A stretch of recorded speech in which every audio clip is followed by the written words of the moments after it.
Welcome back to chapter wise psychology lectures. Chapter 15 is industrial organizational psychology. 8 lectures complete हो चुके हैं. आज lecture number 9 start करेंगे. Chapter 1 to 14 complete upload हो चुके हैं, जो कि आपको इसी चैनल की playlist chapter wise psychology lectures में सीरीज़ वाइज मिल जाएंगे. वहां से लेक्चर अटेंड करके आप किसी भी तरह के टेस्ट की तैयारी कर सकते हो. अगर आप मेरे चैनल पे न्यू हैं तो मैं आपको बताती चलूँ, फर्स्ट 8 लेक्चर्स में हमने जो टॉपिक्स कवर किए हैं उनमें फ़र्स्ट पे है इंडस्ट्रियल ऑर्गेनाइजेशनल साइकोलॉजी, उसकी डेफिनेशन, इंपॉर्टेंस, उसकी application, then what is work, historical meaning and concept of work, vocation, nature of work situations, and then organisational culture and its types. Then we discussed types or role of personality in an organization, working environment, working methods and modern approaches, work efficiency, group dynamics, including types of groups and steps of group.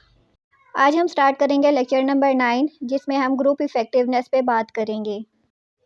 अब group effectiveness कैसे होगी, group effective कैसे होगा, work performance कैसे बेहतर होगी, task किस तरह से कंप्लीट होंगे, ये सारा ग्रुप इफ़ेक्टिवनेस में आता है. अब कोई भी ग्रुप होता है वो कैसे बनता है, जब उसमें 2 या 2 से ज़्यादा लोग होते हैं. जब 2 या 2 से ज़्यादा लोग होते हैं तो इसका मतलब है बहुत सारे ब्रेन्स, माइंड्स जो हैं वो इकट्ठे वर्किंग करते हैं.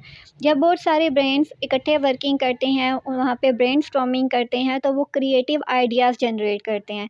जब वो क्रिएटिव आइडियाज़ जनरेट करते हैं तो उसके साथ साथ वो ये भी डिस्कस करते हैं कि अब इन आइडियाज़ को हम किस तरह से इम्प्लीमेंट कर सकते हैं, किस तरह से प्रैक्टिकली परफॉर्म कर सकते हैं.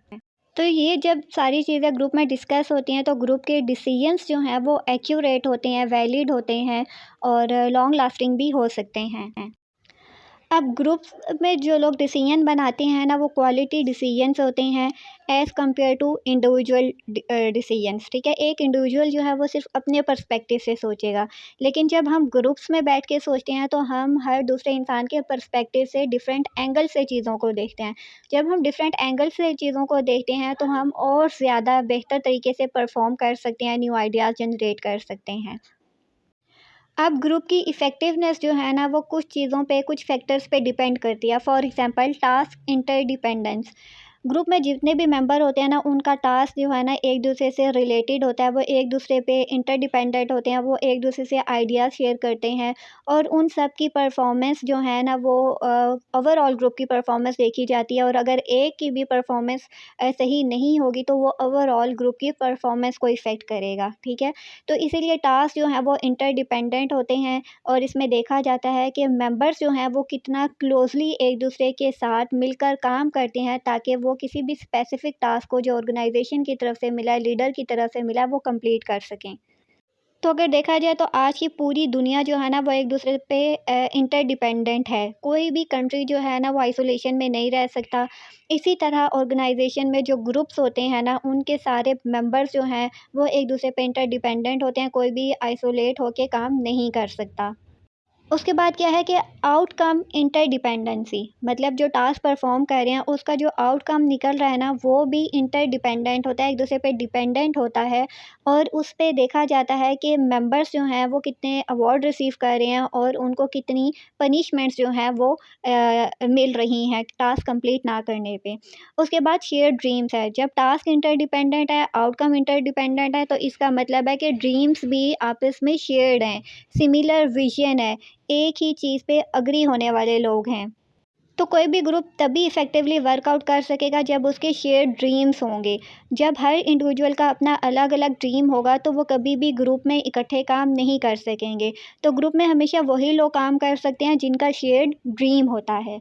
उसके बाद क्या है कि वो एयर ट्रस्ट करते हैं अपने लीडर पे. ठीक है, अब यहाँ पे क्या होता है कि हमने पहले क्या बोला कि टास्क इंटरडिपेंडेंट होता है. टास्क इंटरडिपेंडेंट के अलावा भी लोग भी जो है ना वो आपस में इंटरडिपेंडेंट होते हैं. लाइक कंपनी जो है वो लीडर पे ट्रस्ट करती है, एम्प्लॉयज़ जो हैं वो भी लीडर पे ट्रस्ट करते हैं और लीडर्स जो है वो अपने एम्प्लॉयज़ पे ट्रस्ट करते हैं. ठीक है, तो जब ये एक ट्रस्ट वाला इन्वायरमेंट बिल्ड होता है तो ऑटोमेटिकली आपका ग्रुप जो है वो इफ़ेक्टिव होता है और हर तरह की डिफ़िकल्टी से वो ईज़िली बाहर आ जाता है, क्योंकि वहाँ पे बहुत ज़्यादा ब्रेनस्टॉर्मिंग वाले लोग होते हैं, क्रिएटिव आइडियाज़ जनरेट करने वाले होते हैं और ऐसे लोग ऑब्वियसली चैलेंजेस से भी आराम से टैकल कर लेते हैं. Next is realise the importance of task. अब ग्रुप के मेंबर्स जो हैं वो रियलाइज़ करते हैं अपनी परफॉर्मेंस पे फोकस करते हैं और उनको पता होता है कि ये टास्क उनके लिए कितना इम्पोर्टेंट है, ये टास्क कंपनी के लिए कितना इम्पोर्टेंट है, ये टास्क ओवरऑल ग्रुप की परफॉर्मेंस के लिए कितना ज़्यादा इम्पोर्टेंट है। अगर सेम उनमें से कोई भी एक जो है वो टास्क की इम्पोर्टेंस को रियलाइज़ नहीं करता, एक्सेप्ट नहीं करता, तब तक वो जो है ना उस ग्रुप में काम नहीं कर पाएगा। जब वो टास्क को रियलाइज़ कर लेगा तो वो ऑटोमेटिकली दूसरे मेंबर्स पे इंटरडिपेंडेंट हो जाएगा, शेयर्ड ड्रीम्स हो जाएँगे, शेयर्ड टास्क हो जाएँगे, शेयर्ड आउटकम हो जाएगा। तो इस तरह से वो उसकी टास्क की इम्पोर्टेंस को रियलाइज़ करेगा और ऑटोमेटिकली बाकी लोगों के साथ मिल के काम करेगा। Next is group members perceptions of fairness of their goals. अब जो भी मेंबर्स हैं, ग्रुप में काम कर रहे हैं, उनको चाहिए कि वो अपने गोल के साथ फेयर हों। जब वो अपने गोल के साथ ही फेयर नहीं है, तो वो ग्रुप के साथ कैसे फेयर होंगे? और जब वो ग्रुप के साथ फेयर नहीं है, तो ऑटोमेटिकली ग्रुप की इफ़ेक्टिवनेस जो है वो बहुत ज़्यादा इफ़ेक्ट होगी। और जब ग्रुप्स इफ़ेक्ट होंगे, तो ओवरऑल कंपनी की, ऑर्गेनाइजेशन की, इंडस्ट्री की परफॉर्मेंस इफ़ेक्ट होगी।